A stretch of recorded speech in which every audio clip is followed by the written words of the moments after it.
Today on Power Women of Queens, Lucia Dragos meets Victoria Schneps Eunice, publisher and CEO of Schneps Communications, the largest publisher of newspapers and magazines in the borough of Queens. Her valuable and unique experience makes her a role model that many young girls look up to.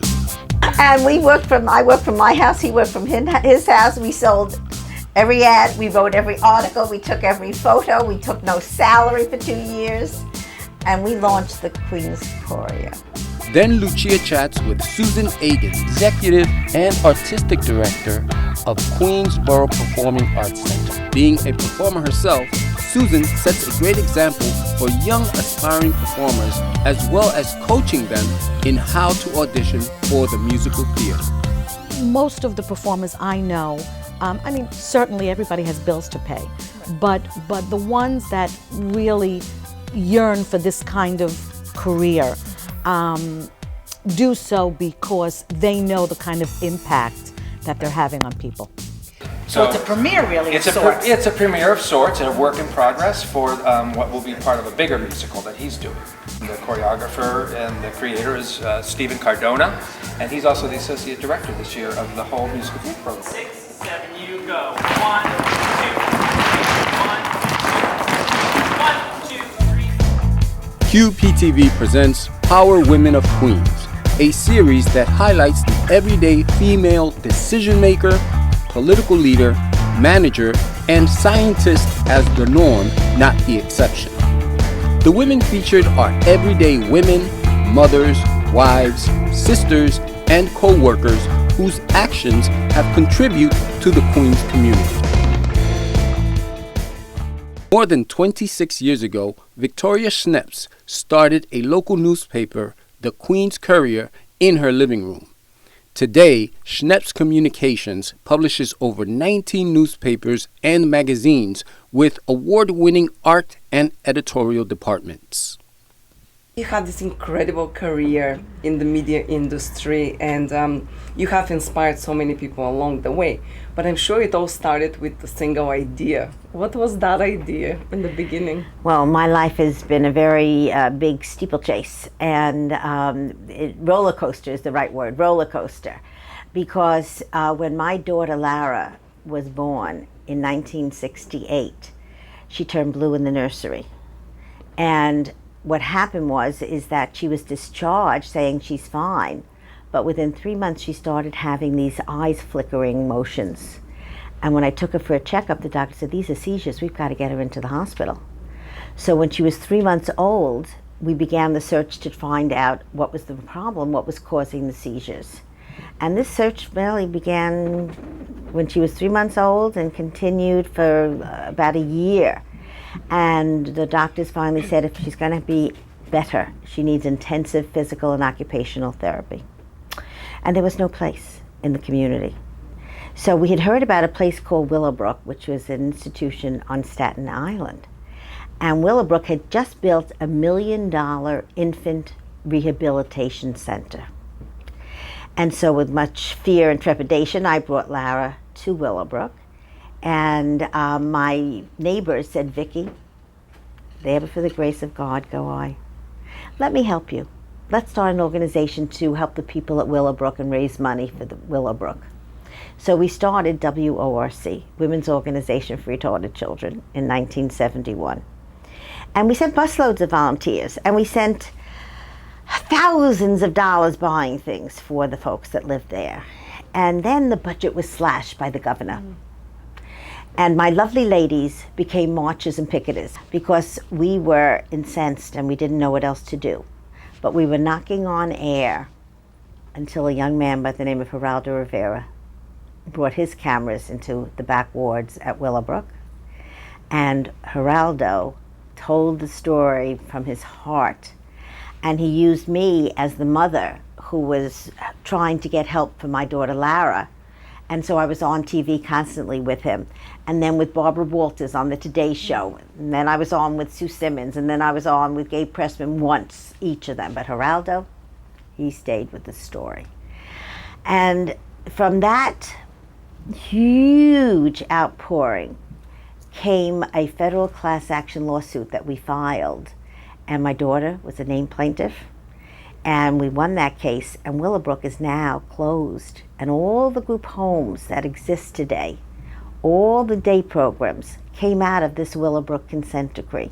Inspired by the power of the press during her advocacy work, on behalf of her daughter, Ms. Schneps pursued her dream of being in the news business.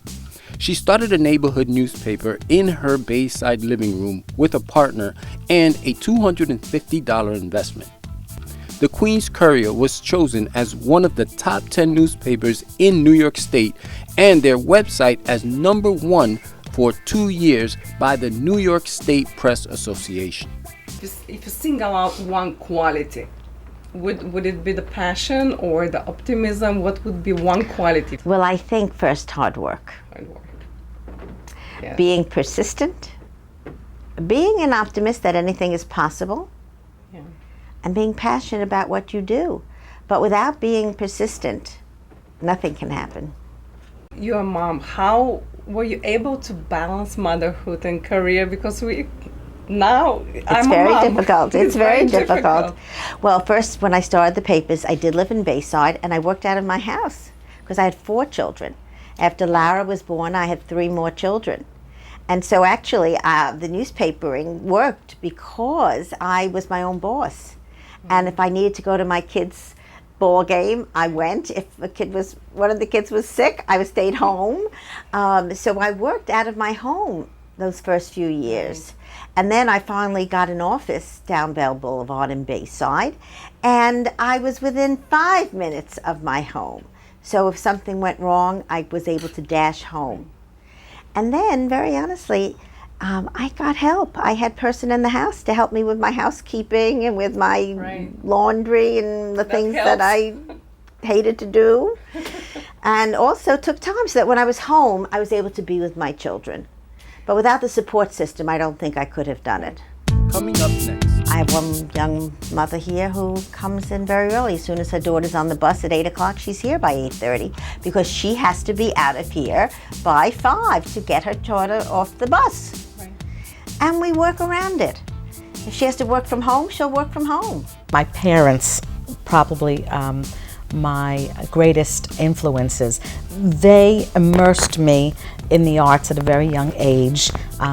There were dance lessons, and I used to go around singing all the time. The most culturally diverse city in the world now has its own show, Culture Express, hosted by Astoria, Queens native Louis Gasparo. Join QPTV and Louis on adventures in Queens and learn more about Queens art, music, history, and its people. Culture Express, only on QPTV. When we came last time on Location Scout here in your office, I went to the kitchen and I saw a few children there. So I asked, what is going on? And Donna told me that those are the employees' children. I mean, this speaks so much about your character, who you are, that no interview, no words can describe. Because as a mom, me working for someone and knowing that I can bring my child if he's sick or if the school is closed, it lifts so much off your shoulders. Well, I'm a mother. I'm a mother. I get it. Now I'm a grandmother. And I just, I think when you've got, and my success, with all due respect, is built on the great people around me. And when you've got a great staff, you've got to be flexible and support them in their needs. Being, I think, a mother of 4 children and 1 child with challenges, I think I totally get that family has to come first. Right. And once you understand that, you really work with your staff. And I think people get that they have a job to do. And they do it. I have one young mother here who comes in very early. As soon as her daughter's on the bus at 8 o'clock, she's here by 8:30 because she has to be out of here by 5 to get her daughter off the bus. Right. And we work around it. If she has to work from home, she'll work from home. Right. But she'll get the job done. That's the most important, yes. Yes, so I've never been disappointed by any of my staff who have children and family obligations. I respect it because I feel I would need it for me. What does it take for a woman to succeed in the media business, and does it differ than a man? You know, I've never thought about myself being a woman in business, in the media. I think of myself as a person who's following my passion. And maybe it doesn't sound right, but I'm not even a feminist. I just do things because I do them. And I never think about, oh my God, I didn't get that because I'm a woman, or I got that because I'm a woman. Or, you know, it's never been on my radar. I just do. Did you ever have a mentor, and do you mentor now? Well, I hope that I'm mentoring all my staff because my master's degree is in teaching. And I am forever a teacher. And they said, that's the school teacher in you, Vicki. So I think that learning is endless. And I encourage my staff. We have meetings with our sales staff 3 times a week. And if I'm not physically here, I get on the phone with them and give them advice. You know, this week the theme is plan your day, plan ahead. So I consider that mentoring, right? Because I feel that every day we should be better than the last. Yes. And I expect more of each person each day. And so they know I'm as excited about their success as they are. So I think that that's been part of my success, having people who get it about appreciating achievement and wanting to achieve. Young girls nowadays, they have so much pressure on deciding who they want to be, what they want to do. There's peer pressure, family pressure, social, and it's confusing for them to decide. Now, how women in leadership position can influence that? First of all, I must tell you that this career, being in the news business, is my 7th. Wow. Okay. So the point is that you've got to jump in to do a job that you think would light your life up. And do something that you love every day. But don't think it's forever.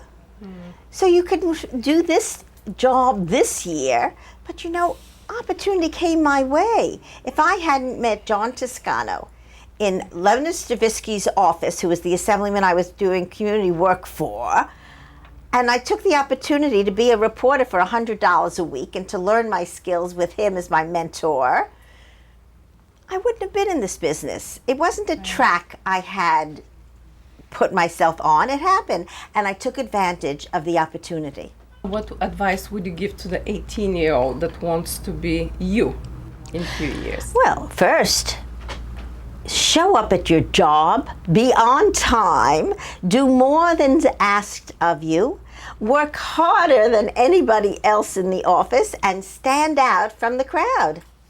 It's very basic to me. Sometimes people don't get that. That's it.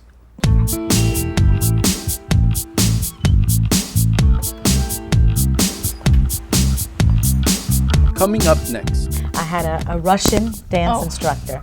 Tough. Very she tough. was very tough, but very encouraging.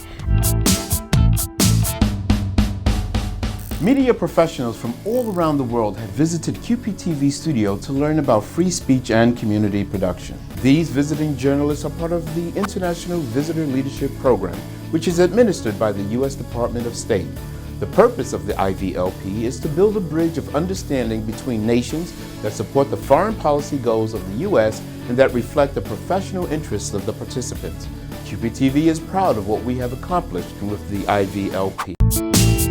Susan Egan is a member of Actors Equity Association, the Association of Performing Arts Presenters, and has received the cantorial investiture from the Division of Sacred Music of the Rabbinical Academy in Woodmere, New York. Susan developed the first dance exercise program from the Renfrew Center, a clinic for eating disorders. She's also created a special interest dance program for the children of the Central Park East Second School in Harlem. As an executive and artistic director of the Queensboro Performing Arts Center, she creates programs to expand public access to the arts for everyone. Here, we really have our own sort of Hall of Fame here, and we're so proud to have hosted performances by so many award-winning performers, Tony Award winners, Oscar winners, and so forth. Just to name a few, we have, of course, the Broadway superstar Ben Vereen here, Betty Buckley, Mandy Patinkin, and of course, 60s superstar Davy Jones, who performed here. Let me show you another one. I see Joan Rivers. When was she here? Joan Rivers was here in 2011, and she writes, "Show business is great, much love." Joan Rivers. Show business is great. That's right. She really loved to work. In fact, she said that the worst day for her was the day that she was not working. She always liked to stay busy, and she liked a calendar that was completely full. And she was one of the hardest working people in show business, that's for sure.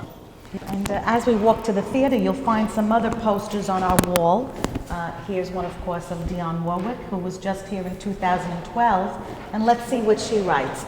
It was really Early. It was early? early. Yeah, that's Early. right. It was a matinee. It was a matinee. Oh, okay. And I think she prefers to perform in the evening. Oh, it was wow. early, but it was a ball. Thanks, and hope to see you again, Dionne Warwick. I could not read that. You developed a dance therapy program for children with eating disorders. How that came about? Actually, it was a program for adults, and someone had reached out to me because they knew that I had a background in dance, and they thought it might be a good idea to get their clients moving. And what made it work is that dance is so adaptable. In other words, you don't have to be a ballerina in order to get the benefits from dancing. And also, not everything has to be done full out, as we say. You don't have to do these high kicks all the time or these turns. You could work with a client, for example, who might not be able to walk very well. So we can adapt dance so that they're actually moving and doing things just sitting in their chair. And so that's why dance works so well as a method of physical therapy, say, because it is adaptable and you can still utilize it and people can still have fun without it being too intimidating for anyone. So when did you start working in QPAC? Was it right after? I have a very varied background. I have a master's degree actually in education, and I was working in a school, and of course the arts programs were cut because they are usually the first types of programs to get cut. And so when you have someone who has a background in something arts related, very often that person is asked to utilize their arts background, and so that's really what happened. I was working in a school and they had become aware that I had a background in the arts, and before I knew it, I was giving, tap dancing lessons to these kids, and it was really fabulous. It's interesting. I've had a lot of sort of different jobs throughout my career, but my background in the arts has always somehow been the constant. Wherever I've worked, somehow my background in the arts, in music, in dance, in theater, and so forth, has always been the constant and has always been something that I've drawn upon no matter where I was working. And so it's led me to this job. Coming up next. She really encouraged me to express myself, introduced me to all different forms of dance and so forth. And now having a career in the arts, I do recognize the role she played in my love for the arts, you know. The most culturally diverse city in the world now has its own show, Culture Express, hosted by Astoria, Queens native Louis Gasparo. Join QPTV and Louis on adventures in Queens and learn more about Queens' art, music, history, and its people. Culture Express, only on QPTV. I have a dancer's background, and we never had mentors per se, but Maya Plisitskaya was, she's a Russian ballerina, was our idol. So we always strive to do better and better to reach that level. So I think mentorship is very important for someone to guide you, to oversee you. Did you have a mentor when you were growing up, or someone who guided you to become a performer, or you always knew you wanted to do that? Well, you know, I would have to say that my parents, probably my greatest influences, they immersed me in the arts at a very young age.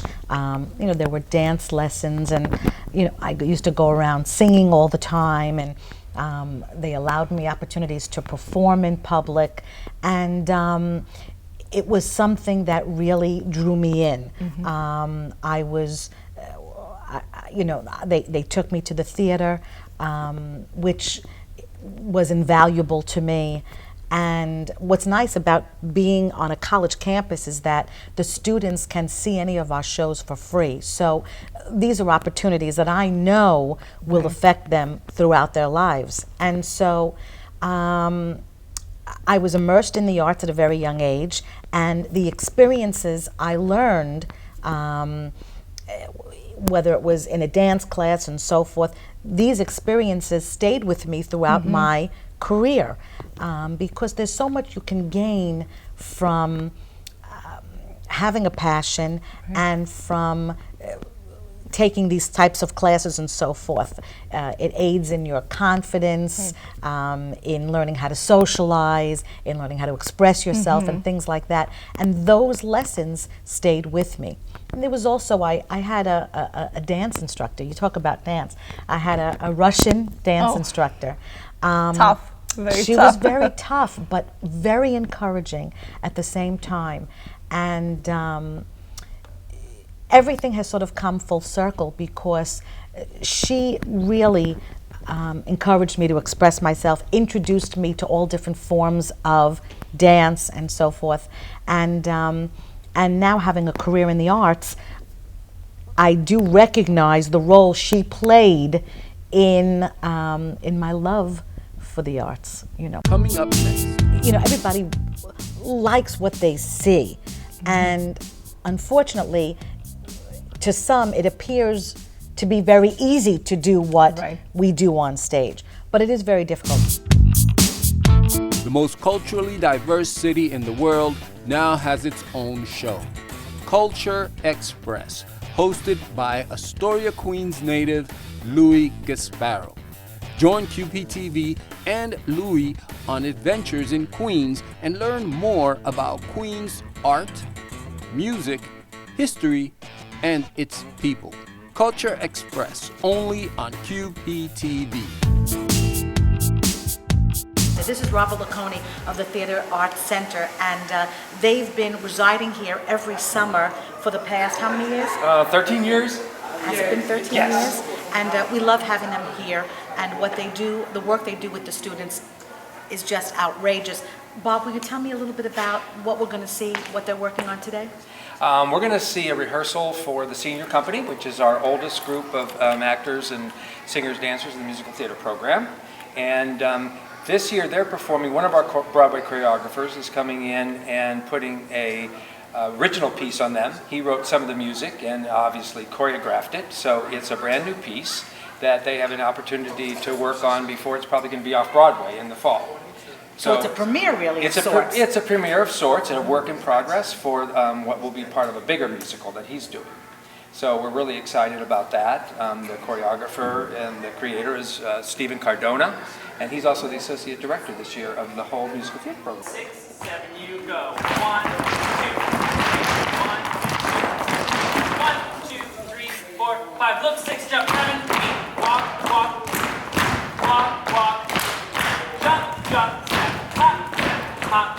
Great. On this, on the jump, can you really keep it down? 1, 2, yeah.